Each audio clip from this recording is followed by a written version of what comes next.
आप सभी का स्वागत है हमारे YouTube चैनल सरकारी गणित में। जनवरी 2026 से डीए अर्थात महंगाई भत्ता में कितनी बढ़ोतरी होने वाली है, लेटेस्ट सीपीआई इंडेक्स से हुआ फाइनल। चलिए संपूर्ण कैलकुलेशन के साथ समझते हैं और देखते हैं डीए कितना परसेंटेज में उछाल होता है या वृद्धि होने वाली है जनवरी से, जो कि कंप्लीट तथ्य आप लोगों को मिलेगा कंप्लीट कैलकुलेशन के साथ, जो कि सटीक कैलकुलेशन है। और इसी प्रकार से ही आप लोगों का डीए कैलकुलेशन होता है और इसी प्रकार से ही आप लोगों का डीए कैलकुलेट किया जाएगा। अभी जो फिलहाल आप लोग डीए परसेंटेज पा रहे हैं, कितना पा रहे हैं ना, 58% पा रहे हैं, जो कि 7th पे के हिसाब से आप लोग सैलरी पा रहे हैं। सेंट्रल गवर्नमेंट एम्प्लॉय हो या फिर स्टेट गवर्नमेंट एम्प्लॉय, सभी के लिए 58% डीए अभी फिलहाल चल रहा है, जो कि 7th पे के हिसाब से सैलरी पा रहे हैं। ठीक है, तो अभी फिलहाल आप लोगों का जो डीए बढ़ने वाली है किसके ऊपर निर्भर करती है ना, सीपीआई इंडेक्स के ऊपर। आप लोगों को पता होगा जो कंज्यूमर प्राइस इंडेक्स है हर महीने के लास्ट को आता है, पिछले महीने का। ठीक है, उसके हिसाब से ही डीए को कैलकुलेट किया जाता है। अर्थात आप लोगों का जो डीए अभी कैलकुलेट किया जाएगा किसके हिसाब से ना, देखिए ये जो 31 दिसंबर 2025 अर्थात कल ही यह सीपीआई इंडेक्स जारी हुआ है और नवंबर 2025 का सीपीआई इंडेक्स जारी हुआ है। ठीक है, अर्थात नवंबर का किस महीना आएगा ना, दिसंबर 31 को आया है। ठीक है, तो इसमें जो सीपीआई इंडेक्स है कितना है, 148.2 आप लोगों का सीपीआई इंडेक्स है। इसके हिसाब से आप लोगों का देखिए कितना डीए बनता है पहले, उसके बाद हम लोग कैलकुलेट करेंगे जानवर से आप लोग कितना पाने वाले हैं।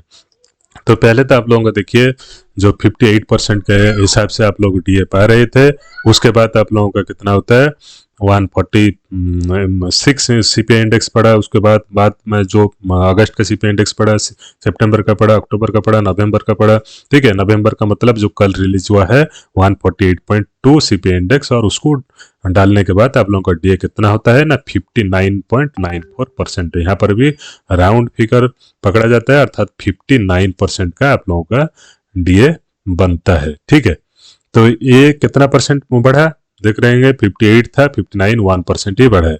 अर्थात आप लोगों का दिसंबर में अगर सीपीआई इंडेक्स 148.2 भी रहता है, अर्थात जो नवंबर में था, दिसंबर का जो सीपीआई इंडेक्स रिलीज होगा, कब रिलीज होगा ना,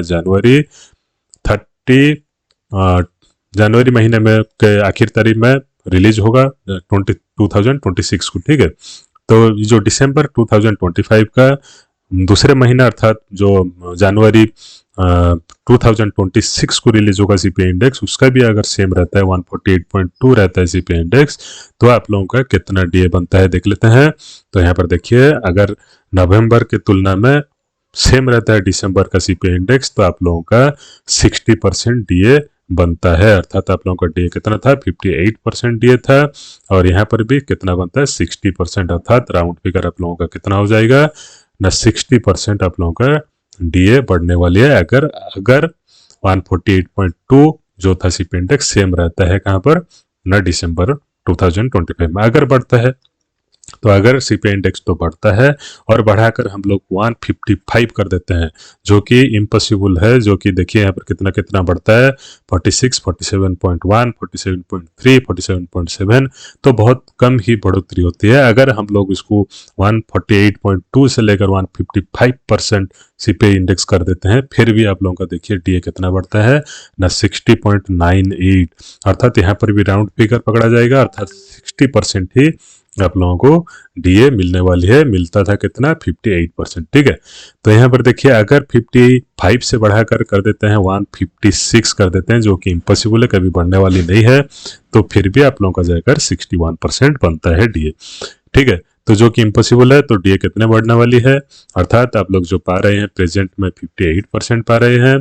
ठीक है, 58%, और 58% में जो बढ़ोतरी होने वाली है, कितना बढ़ोतरी होने वाली है ना, ओनली 2% डीए बढ़ोतरी होने वाली है, जो कि 60% होने वाली है। ठीक है, expected increase in DA only 2% होने वाली है, जो कि जनवरी 2026 को आप लोगों को मिलने वाली है, ओनली 2% बढ़ोतरी इन डीए। ठीक है, थैंक यू। वीडियो को लाइक, चैनल को सब्सक्राइब और शेयर जरूर कीजिए।